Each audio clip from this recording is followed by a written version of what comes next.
বাংলাদেশ ভারতের ট্রেন চলাচল তো আছে।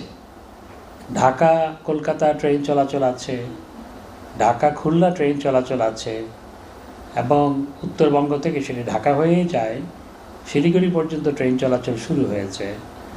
এবং 65 যুদ্ধের আগে আরও অনেক ট্রেন চলাচল ছিল। আমরা শুধু আসলে একটা সমঝোতা স্মারক হয়েছে এ ব্যাপারে, কোনো চুক্তি এখনও হয়নি।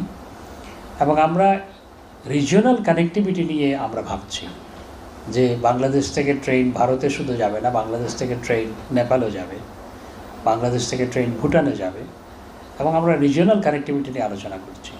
এবং যেটি করা হোক না কেন, সেটি অবশ্যই, যেহেতু আমাদের অভিজ্ঞতা আছে ইতিমধ্যেই, যে ভারত থেকে ট্রেন বেশ কিছুদিন ধরে, বেশ কয়েক বছর ধরে কলকাতা থেকে ঢাকায় আসে এবং সবাই খুশি।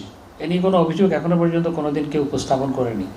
সুতরাং আমরা যদি এটাকে ফার্দার এক্সপান্ড করি, সেটিও আমি মনে করি সবার জন্যই সেটি উপকারে আসবে, উভয় দেশেই লাভবান হবে।